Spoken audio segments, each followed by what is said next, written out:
سلامی چو بوی خوش آشنایی به همگی شما عزیزان.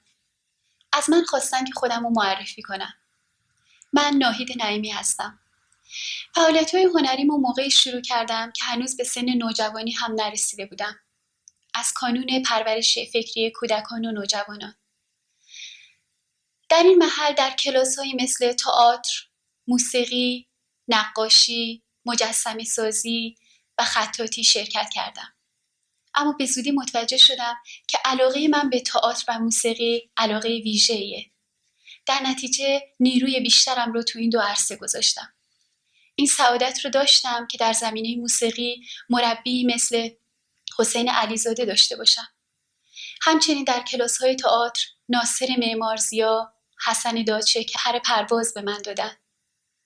در همون زمان از طرف کانون پرورش فکری کودکان و نوجوانان به فستیوال جهانی تئاتر در کانادا فرستاده شدم با 2 نمایشنامه.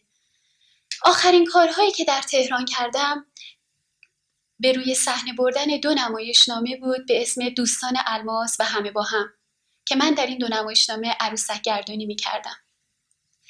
بعد به دانشگاه تئاتر رفتم. در رشته کارگردانی و بازیگری شروع به تحصیل کردم. بعد از مدتی در دانشگاه کابل شروع به تدریس تئاتر کردم. همزمان در یک کلوپ جوانان نیز تئاتر درس میدادم. در تلویزیون کابل هم در بخش کودکانش برای بچه‌ها برنامه‌های تهیه می‌کردم. یکی از کارهایی که در اون دوره کردم بازی در فیلمی بود به اسم بابا. فیلمی ضد جنگ و برای دفاع از صلح. جنگ این دیو خونخواری که وقتی پاش رو به کشوری میذاره اولین کسانی رو که ویران میکنه و از بین میبره جوانان و نوجوانان و کودکان هستن. این گلهای قنچه‌های پر امید رو نشکفته پرپر میکنه و من هرگز با این دیو خونخوار سر سازگاری ندارم و همواره توی کارهای هنری که انجام دادم سعی کردم اینو منعکس کنم. بعد از آمدنم به انگلستان دوباره به تحصیل برگشتم. به دانشگاه روهمتون رفتم و این بار در رشته تئاتر و آموزش و پرورش شروع به درس خوندن کردم. سال پیش تحصیلاتم رو تموم کردم. از بعد به ورودم به لندن هر جا که بچه‌های ایرانی بودن و من میتونستم بهشون تئاتر و زبان فارسی درس بدم سعی کردم حضور داشته باشم. در کانون ایرانیان لندن، جامعه ایرانیان و هر جا که بچه‌ها بودن و من میتونستم باشون کار کنم و این امکان به من داده شد. در حال حاضر هم در یک کلوپ جوانان انگلیسی به بچه‌های انگلیسی، ایرانی و بچه‌های از کشورهای مختلف تئاتر درس میدم. همچنین در یک کالج انگلیسی به بچه‌های انگلیسی و ایرانی زبان فارسی تدریس میکنم. اگر بخوام از کارهایی که روی صحنه بردم براتون بگم باید از شازده خانم و آقای وزیر یاد کنم که در این کار این سعادت رو داشتم که آقای پرویز کاردان همبازی بشم. ایشون کارگردان این کار هم بودن. اجازه بدین مرد فضول خوشتیپ جذاب خودشو معرفی کنه. والا فضولیش واقعا فضوله. خوشتیپی جذابیش هم چه عرض کنم. هم صفت فضول هم صفت خوشتیپ و جذاب رو شما به من دادید. اجازه بدین خودم معرفی کنم؟ نه خیر. من از دست یه مرد ایرانی زنده شدم. اومدم اینجا با وکیلم تماس بگیرم که از شرش راحت شد یه مرد ایرانی دیگه جهاز فرش. این اواخر به نظرم رسید که میشه کارهای تازه تری کرد. باید از شیوه های نوینی در کار تئاتر و خوندن استفاده کرد.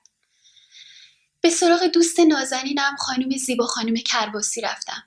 زیبا به نظر من یکی از بزرگترین شاعرا و شاعرای جوان کشور ماست. استعداد فوق‌العاده‌ای داره و توانایی بی‌اندازه.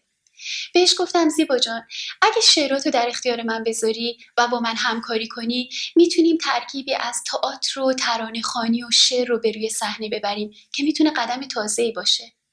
دوست نازنین من که به دور از هر نوع چشم تنگی لبخندی زد و به من گفت حتما این کارو میکنی و ما شروع به کار کردیم.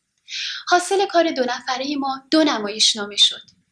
نمایشنامه اول رو در سوئد به اجرا گذاشتیم و همچنین در لندن و آخرین نمایشنامه‌ای که کار کردیم در مارچ 2 شب پشت سر هم در لندن به اجرا در اومد. پروژه هایی هم در آینده با زیبا جان داریم که داریم روش تمرین میکنیم. شما ممکنه گهگاهی هم منو روی صحنه دیده باشین که براتون بخونم. من خوندن رو دوست دارم. روی صحنه براتون میخونم که باید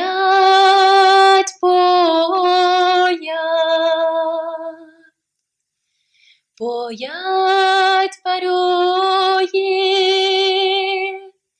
بارش باران،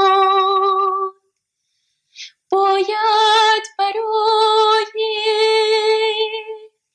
فصل بهاران، باید برای کودک فردا، باید برای صلح بجنگی، باید برای کودک فردا، باید برای کودک فردا. در همین راستا هم 2 سال پیش نواری برای بچه‌ها دادم به اسم مبارک در انگلیس شماره 1. من کار کردن با بچه‌ها رو خیلی دوست دارم. بچه‌ها موجوداتی هستن مهربان، صادق و صمیمی که من میتونم یاریگر آنها باشم برای روبرویی با فردایی که با دستان پرتوان اونها ساخته خواهد شد. به همین خاطره که بیشترین نیروم رو در عرصه کار بچه‌ها، کار تئاتر برای بچه‌ها میذارم. من با اونها از اونها حرف میزنم و با اونها کارها رو به روی صحنه میارم.